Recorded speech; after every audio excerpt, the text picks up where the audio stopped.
কোচ ৰাজবংশী আৰু আদিবাসী জনগোষ্ঠী তথা 6 জনগোষ্ঠীৰ জনজাতিকৰণ বা এছ টি ডিমাণ্ডটো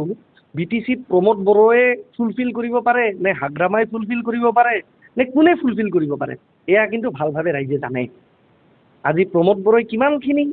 কোচ ৰাজবংশী আৰু আদিবাসী লোকসকলৰ এছ টি ডিমাণ্ডটোক সমৰ্থন কৰে, হাগ্ৰামা মহিলাৰী কিমানখিনি সমৰ্থন কৰে, মই সেইটো ক'বলৈ দৰকাৰ নাই। কিন্তু মই এটা কথা ক'ব বিচাৰিছোঁ, ৰাইজৰ বিবেকক যাতে মই অলপ চুই যাব পাৰোঁ, তেওঁলোকে যাতে অনুধাৱন কৰিব পাৰে ৰাইজে,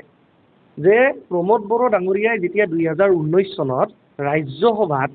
কোচ ৰাজবংশী জনগোষ্ঠী আদিবাসী জনগোষ্ঠীকে সাঙুৰি 6 জনগোষ্ঠীৰ জনজাতিকৰণৰ এক বিধেয়ক উত্থাপিত হৈছিলে, অৰ্থাৎ এমেণ্ডমেণ্ট বিল উত্থাপন হৈছিলে ৰাজ্যসভাত 2019 চনত, তেতিয়া প্ৰমোদ বড়ো ডাঙৰীয়াই এপচুৰ নেতৃত্ব দি থকা সময়ত সেই প্ৰতিলিপি, যিটো বিলৰ প্ৰতিলিপি বা বিধেয়কখনৰ প্ৰতিলিপি মাঘ মাহৰ ভেলাঘৰ বা যাক আমি মাঘ মাহৰ তাৰমানে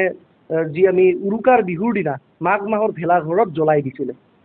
প্ৰমোদ বড়োই এপচুত থকাৰ সময়ত কোচ ৰাজবংশী আৰু আদিবাসী জনগোষ্ঠীৰ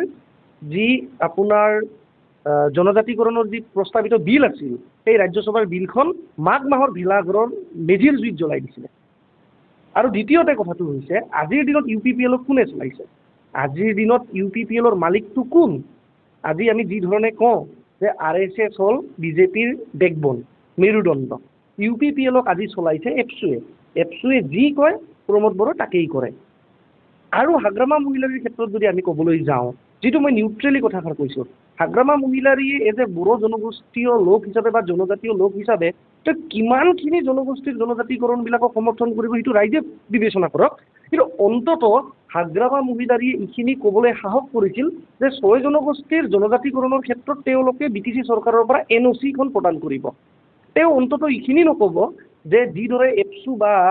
প্ৰমোদ বড়োৰ ইউ পি পি এলে কৈ থাকে যে এক্সিষ্টিং ট্ৰাইবেলছ, বৰ্তমানে থকা জনজাতি লোকসকলৰ ক্ষতি নোহোৱা কৰি যদিহে ৰাজবংশী আৰু আদিবাসীৰ লগতে 6 জনগোষ্ঠীক জনজাতিকৰণ প্ৰদান কৰা হয়, তেতিয়াহ'লে প্ৰমোদ বড়োৰ কোনো আপত্তি নাই বা এপচুৰ কোনো আপত্তি নাই। সেইটো কেনেকৈ হ'ব পাৰে? যদি 1 বিঘা মাটি থাকে, 4জন ভাই থাকে, সেই 4গৰাকী ভাতৃৰ মাজত যদি মাটিটো ভাগ হ'ব লাগে,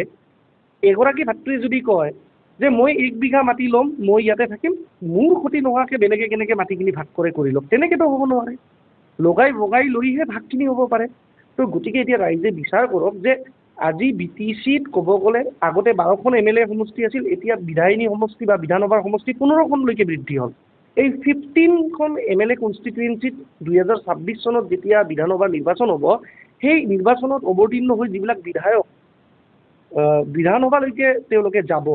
তেওঁলোকৰ কিন্তু এটা গুৰুত্বপূৰ্ণ থাকিব, কেৱল BTCৰ ক্ষেত্ৰত নহয়, এই BTCৰ 15টা বিধানসভা সমষ্টিৰ পৰা বিজয়ী হৈ অহা অনাগত সময়ৰ 2026 চনত জিকি অহা বিধায়কসকলৰ কিন্তু BTCতে কেৱল নহয়, KAC কমতাপুৰ অট'নমাছ কাউন্সিল, আপোনাৰ অবিভক্ত গোৱালপাৰা জিলা, নামনি অসমকে ধৰি গোটেই অসমত তেওঁলোকৰ প্ৰভাৱটো থাকিব, যিহেতু তেওঁলোকে এটা পলিটিকেল কৰিডৰৰ পৰা 15খন MLA তেওঁলোকে জয়যুক্ত হৈ আহিছে।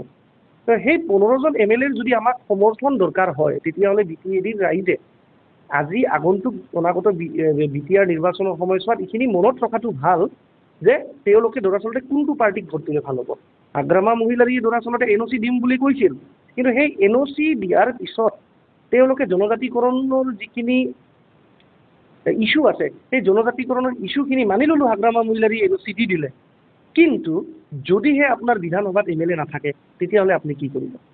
কাৰণ মিনিষ্টাৰ লেভেল যিটো কমিটি বা যিটো আপোনাৰ মন্ত্ৰীৰ গোটৰ যিটো সমিতি, য'ত হিমন্ত বিশ্ব শৰ্মা ডাঙৰীয়া অধ্যক্ষ হৈ আছে, তাতে গৈ যদি সমৰ্থন কৰিব লাগে এই বিধেয়কখনক বা ৰাজবংশী আৰু আদিবাসীৰ জনজাতিকৰণক, তেতিয়াহ'লে কিন্তু এনেকুৱা এটা দলক ভোট প্ৰদান কৰিব লাগিব BTCৰ তৰফৰ পৰা, যি ৰিজনেল শক্তি হিচাপে, যি BTCৰ এক আঞ্চলিক শক্তি হিচাপে গৈ তেওঁলোকে BTCটো চৰকাৰ তেওঁলোকৰ থাকে, আৰু তেওঁলোকে আঞ্চলিক দলৰ পৰা গৈ তেওঁলোকে যিহেতুৱে BTCত এটা আঞ্চলিক দলৰে সদায় বঁটা থাকে, চ' তেওঁলোকে 15খন বিধানসভা সমষ্টিৰ পৰা তেওঁলোকে 10খন বা 12খন চিট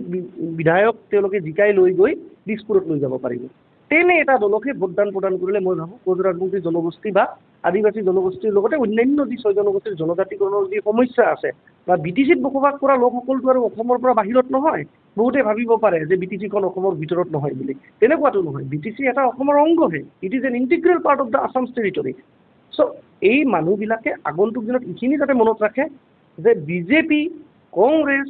বিজেপি আৰু কংগ্ৰেছে বিগত বছৰ বছৰ ধৰি কোচৰাজবংশী লোকসকলৰ বা জনজাতিকৰণৰ দাবীকে হওক আদিবাসী লোকসকলৰ STৰ ডিমাণ্ডকে হওক বা বিভিন্ন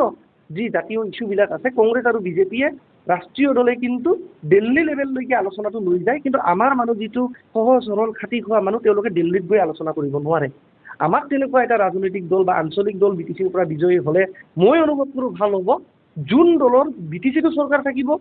যোন দলে উগ্ৰ জাতীয়তাবাদী বা উগ্ৰ মনোভাৱৰে চৰকাৰ চলোৱা দল নহয় যোন দলে সকলোকে ইনক্লুচিভলি সকলোকে একেটা এনাজৰিত একেটা